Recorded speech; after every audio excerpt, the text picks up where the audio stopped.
Depois de ser solta pela Justiça da Itália, a ex-deputada Carla Zambelli agora aguarda a decisão da Corte de Cassação lá da Itália sobre um segundo processo de extradição.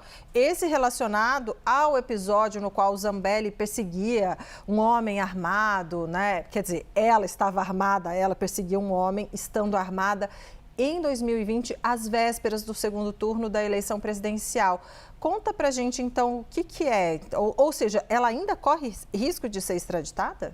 Corre o risco, né? A leitura no mundo jurídico é que é um risco menor, dada a primeira decisão da Corte de Cassação. Normalmente, quem dá a palavra final é o Ministério da Justiça da Itália, o governo italiano, por meio do ministro Carlo Nordio, ou Nordio, não sei exatamente como é que se pronuncia o nome dele.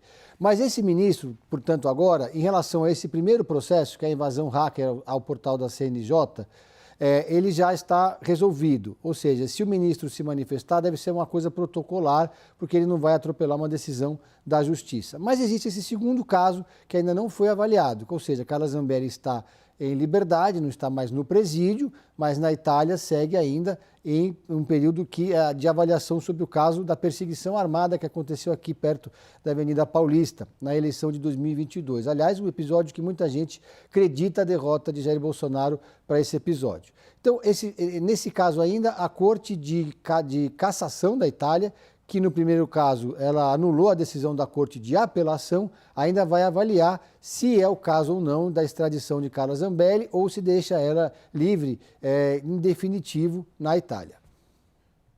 Vamos trazer o Matheus Teixeira também aqui para a tela, porque, Matheus, o revés sobre Carla Zambelli não é a única derrota do Supremo Tribunal Federal em uma corte estrangeira. O que você nos conta?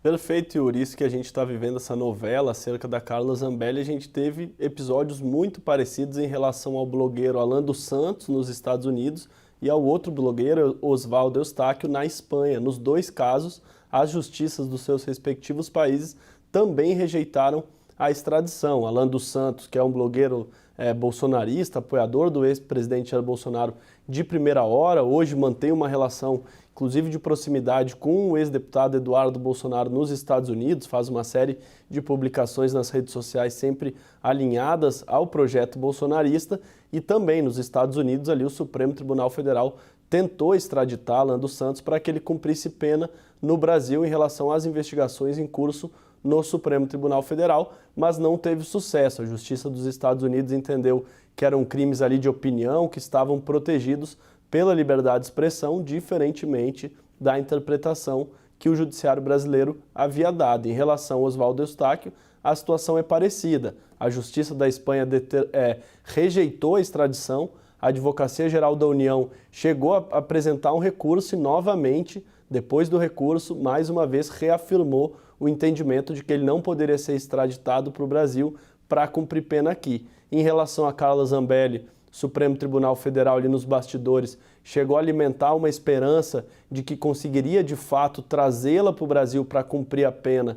Como o Pedro lembrava, ela tem duas condenações, uma pela invasão ao sistema do CNJ, quando houve aquela inserção, inclusive, de um mandado falso de prisão contra o ministro Alexandre de Moraes. Ela tem outra condenação por aquele episódio em que ela está com uma arma de fogo na mão no segundo turno de 2022 e corre contra um homem, essa outra condenação a 5 anos de prisão. Nessas duas, no entanto, teve uma vitória inicial na Corte de Apelação com autorização da extradição em relação aos dois processos, mas subiu para a última instância da Justiça Espanhola e sofreu um revés. O que era uma autorização para a extradição se tornou um veto à extradição e, portanto, ela foi inclusive liberada. Hoje está livre na Itália, cumprindo, ainda esperando o julgamento do outro recurso, porque, como eu acabei de mencionar, são dois processos. A decisão favorável foi relativa ao processo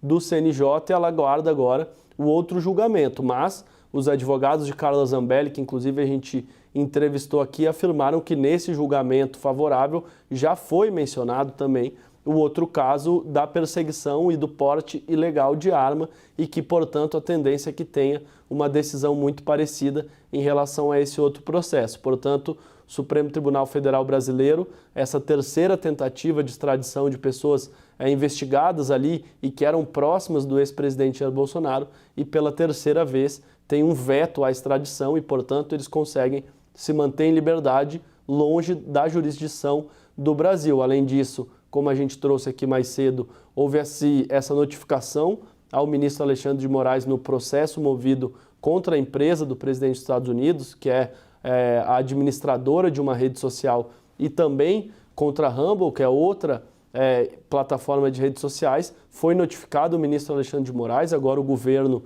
e o Supremo, o governo que responde pela cooperação jurídica internacional, estão correndo ali para achar um mecanismo jurídico para recorrer. Mas fato é que o Brasil, o Supremo Tribunal Federal, vem sofrendo derrotas em série em tribunais estrangeiros. Além disso, recentemente tivemos aquele grande imbróglio acerca do ex-deputado Alexandre Ramagem, que também ficou na dúvida ali se ele poderia voltar para o Brasil para cumprir pena ou não. Ele fugiu, se evadiu do país justamente para tentar fugir da justiça brasileira, conseguiu, foi detido lá no fim do mês passado. Havia uma expectativa também de que pudesse voltar para o país para cumprir pena aqui, mas novamente teve uma derrota à justiça brasileira, portanto, com dificuldade de fazer com que pessoas que são condenadas pelo Supremo fogem da justiça do Brasil, vão para outra nação. O Brasil tenta recuperar eles para cumprir pena aqui, mas tem sofrido derrotas em série nos tribunais estrangeiros nessa tentativa. Zambelli, Alan dos Santos e Oswaldo Eustáquio tiveram a extradição vetada por Estados Unidos, Espanha e Itália, e além disso essa série, esse cerco aí e essa questão relativa ao ministro Alexandre de Moraes na Justiça dos Estados Unidos. Primeiramente o STJ, Superior Tribunal de Justiça, negou uma carta rogatória para fazer a notificação, ficou travado o processo, mas agora destravou o processo com essa notificação via e-mail, e o governo e o Supremo estudam qual é o meio para recorrer e tentar evitar mais uma derrota em um tribunal estrangeiro. Yuri, Débora.